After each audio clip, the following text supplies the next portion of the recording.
Hey everybody, my name's Adam. I quit the American dream to learn more from the most inspiring places from around the world. I guess I want to be honest, and I find it hard sometimes to be honest about some of the hard times, the tough times in the past. This climate crisis, climate change, climate catastrophe that is talked about so widespread has been really a feeling at different times of just existential crisis. It appears to be the most existential, serious issue of our time. And for at least the last 10 or 15 years, at least as long as I've been kind of conscious and awake, it doesn't seem like a lot has really been happening on this. I think it's a tough balancing act between some level of hope and optimism, but then also some level of reality and realism. And I guess, I want to be vulnerable about what the experience has been like for me. Record-breaking fires. I was in San Francisco at the time, back in 2015, 2016, 2017, 2018. And every year there was some sort of record-breaking fire happening somewhere in the region. Quite a few of them. The smoke from the fires would get into San Francisco and you wouldn't be able to see more than a few hundred meters, a few hundred yards. For those of you that don't know, yards and meters are very close. So, fun fact of the day. For those who want to learn a little bit about the imperial system or a little bit about the metric system, And I'm sitting there in my tall skyrise building doing my high-tech cybersecurity technology consulting. You feel like you're living in this dystopian situation because the sky is red, looks like you're on Mars. You shouldn't breathe the air outside, and you're actually safer in your office than you are at your home because your office has air filters and air conditioning to filter out these smoke pollutants. And actually kind of wishing that you had COVID masks to help a little bit with the pollution maybe, or a little bit with the smoke in the air.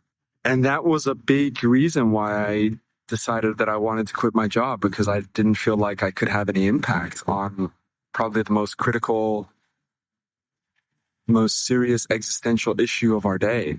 And that was a big reason that then pushed me to go to Puerto Rico, because I wanted to help somehow. I wanted to do something.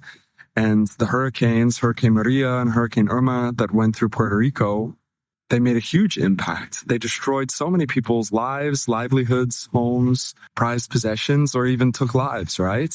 And so I wanted to do something.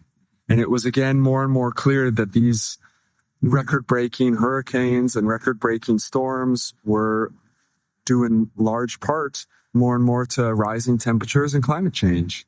And as more and more sort of dominoes fell and collapsed in my life, like my dad passing away, I had a good friend at my old consulting company who just up in one day kind of disappeared.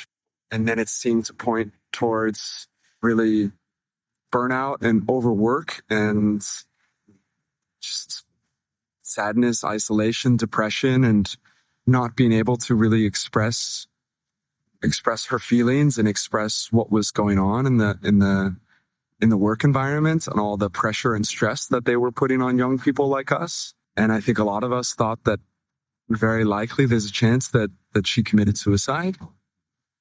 And then not too long after, big fires, hurricanes, Puerto Rico, being in Puerto Rico for a few months, and then my dad passed away. I surprisingly was able to keep hope for quite some time and stay optimistic. But a few years later, as more dominoes started to drop, my family kind of got into a lot of infighting and a little bit of a civil war, as some old cans of worms were reopened after my dad died. I had made a really good friend when I had started living in Europe, and he ended up passing away really suddenly, very unexpectedly, from just a surprise disease that showed up, and he passed away at 33. So around 2020 in between 2022, and then let's just throw in COVID, let's throw in Russia and Ukraine, let's throw in massive inflation, let's throw in a cost of living crisis, then let's chuck in, for good measure, let's chuck in Israel and Palestine and Gaza, let's chuck in environmental disasters also in Europe, droughts starting in Europe, or massive rainfalls and flooding in Europe. I started to lose hope.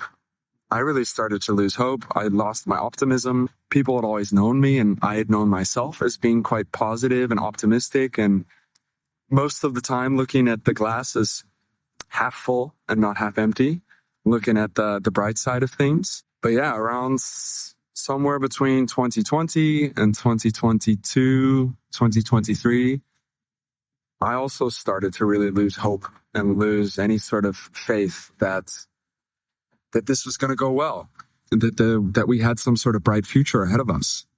And the political discourse in America and in Europe is very tense in the last years. It's very serious and very tense. And of course, that's necessary, and that's probably a good thing. We got to take things seriously, not make a joke out of things.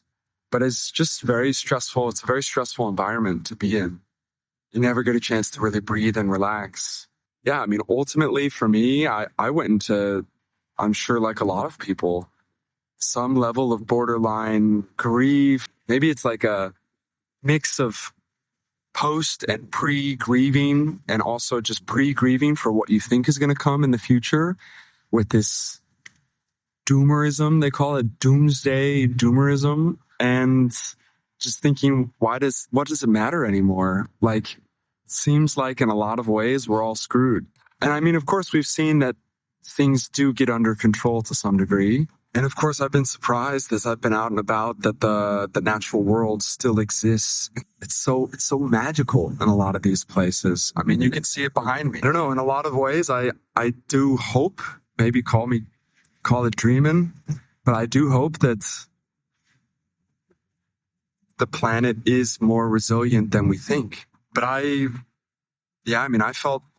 feel like it's important for me to share and to be open and honest and vulnerable. And maybe some of you can get something out of it, or can at least relate, and maybe it helps you feel not so alone. But I had a good time, and I still have bouts of it where there's just a sense of just grief, loss, sadness, little bouts of depression, maybe.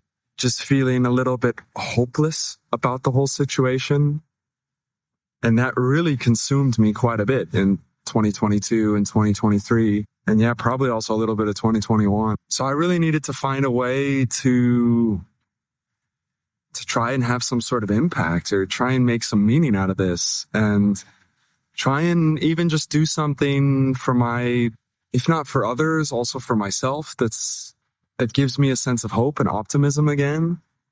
And I think for me, that's where Pursuit of Better comes in a lot of ways. There are a lot of solutions out there to these problems. There are a lot of good ideas, and there are a lot of good people out there. And what we have to do is take those things seriously, believe in those things, have hope in those things.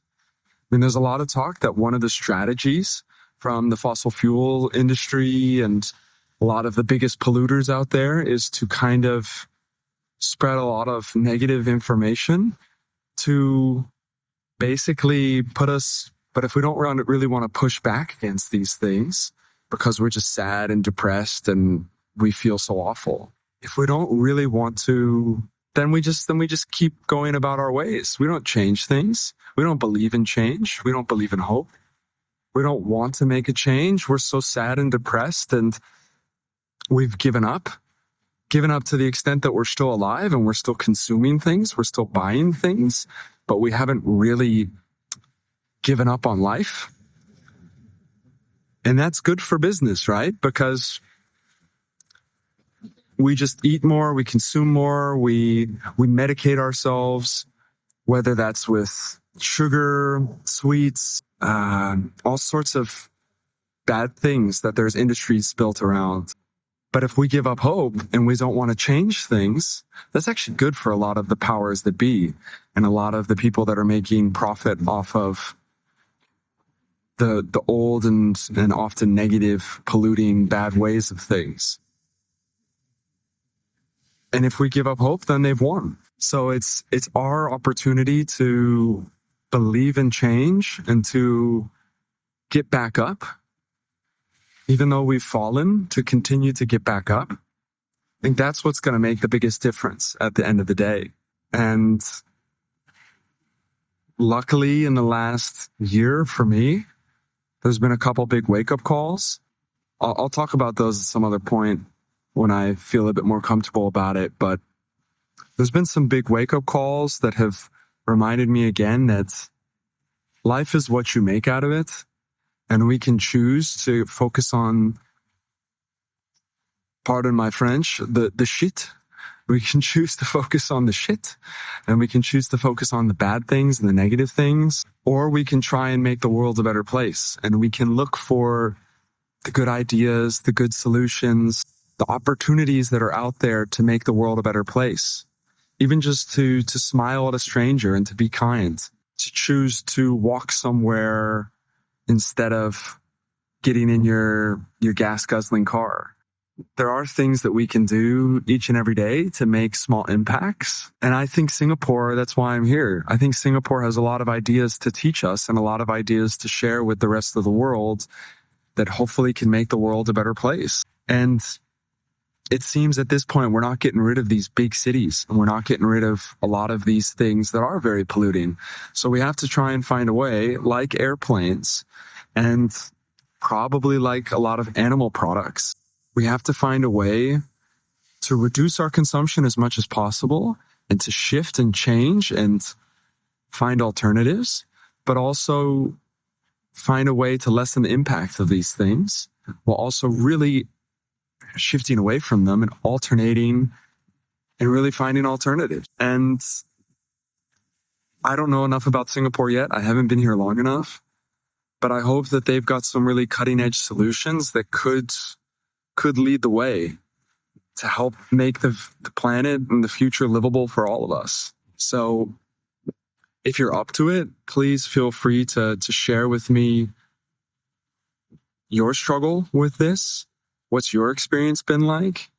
And yeah, I think the more that we can be open and honest and vulnerable about these things, the better. Because if we hold that all inside, it's poisonous to our soul, I think. It's good to let these things out and good to talk about them, because then we know we're not alone. We're not the only ones that are experiencing these. So thanks for being here with me today. And yeah, please feel free to share what you've been thinking or feeling about all of these topics: climate change, climate crisis, hope, hopelessness, grief, loss, sadness, depression, reality, optimism, pessimism. Please share some of your thoughts, your experiences, and looking forward to hearing from you.